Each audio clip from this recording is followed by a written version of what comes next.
Bonjour Delors Inabou. Bonjour Marcelin, bonjour Alex. Bonjour Impression? Eh oui. Ils sont superbes. Alors le jeune homme me fait penser à un de nos concitoyens, voilà, Ama, Goza Ama. Et je pense qu'ils ont plus ou moins le même verbe, la même rhétorique. C'est très intéressant à voir. Alors ce matin, on a voulu rendre un hommage au grand maître, au seigneur des lettres ivoiriennes. Alors vous êtes là ce matin pour nous parler un peu de sa résonance, autant sur la toile qu'au niveau international. Bon, c'est toujours difficile d'aborder ce genre de thème quand on a affaire à des personnages iconographiques comme enfin, de la trempe de Bernard Dadier. Dadier, c'est toute l'histoire de la Côte d'Ivoire contemporaine, mais vraiment toute l'histoire de la Côte d'Ivoire contemporaine.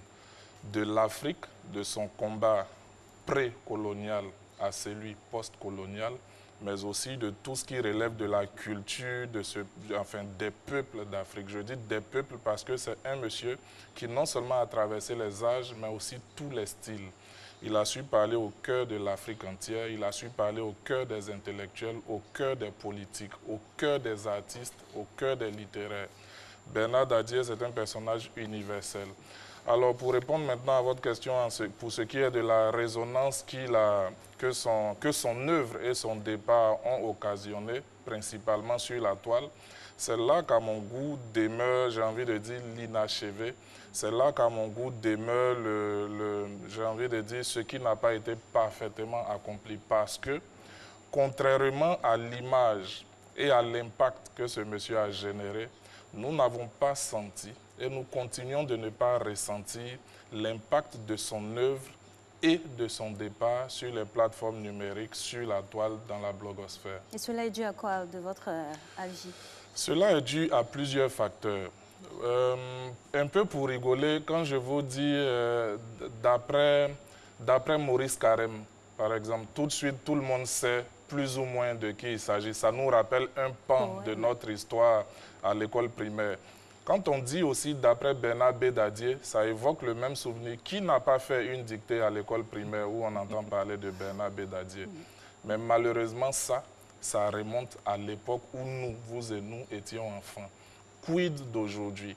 Est-ce qu'on parlait de Bernard B. Dadier parce qu'il était ministre de la Culture ou on parlait de lui parce que c'était cet être immense-là? Alors moi, je vous dis, on dit que la culture, c'est ce qui nous reste quand on a tout oublié. Mais quand nous-mêmes, nous ne travaillons pas à pérenniser l'âme, l'œuvre de ces géants-là, il est clair qu'à partir d'un certain moment, ça s'estompe. Et ça fait partie désormais des valeurs qui quittent progressivement nos cultures. Vous pensez que Bernard Dadier était banalisé? Je le crois, mais vraiment avec peine. Parce que nous reste-t-il de cet homme? Il n'est pas normal que pour quelqu'un de la tranche de Bernard Dadier, ce ne soit que des universitaires, des intellectuels d'un certain niveau qui en parlent. J'ai été à Bamako il y a quelques jours. Excusez-moi. Non, on comprend votre émotion.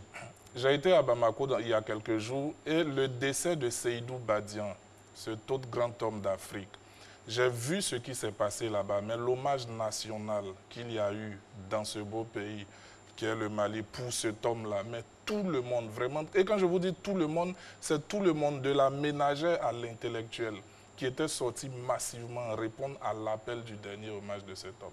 Mais Bernard B. Dadier, qui en entend parler? C'est pour ça que ce matin, je suis réjoui de ce que cette émission offre une lucarne à part entière à ce monsieur. Sur Internet, nous n'avons rien vu. Mieux, je vous donne un chiffre. Vous savez ce qu'on appelle la portée des publications. Aujourd'hui, un caractère comme Bernard Belin Dadier, pardon, j'ai un chat dans la gorge, comme Bernard Belin Dadier, quand vous tapez sur Google, c'est un caractère qui a une portée de maximum 6%. Ça signifie quoi?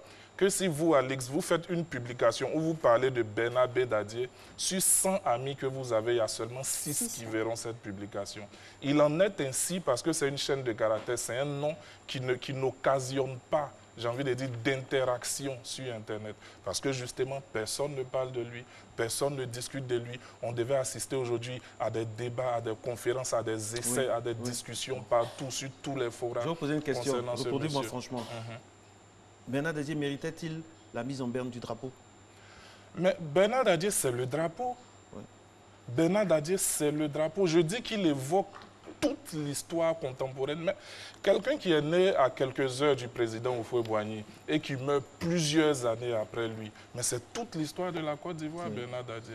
Bernard Dadier, c'est celui-là qui a inspiré et politiquement et culturellement de grands acteurs comme Houphouët-Boigny, qui a inspiré aussi les Soni Laboutensi, les Ferdinand Oyono. Il a fait la prison sous le colonisateur. Bien sûr, il a eu une influence au-delà de la Côte d'Ivoire sur ses autres pères africains, Amadou Kourouma. Tous ces grands noms, justement, se sont nourris aussi à la sève de ce géant. À côté de ça, il faudrait qu'on n'omette pas le fait que le gouvernement, avec le ministre de la Culture, en a fait un bel hommage, une déclaration officielle par rapport au décès.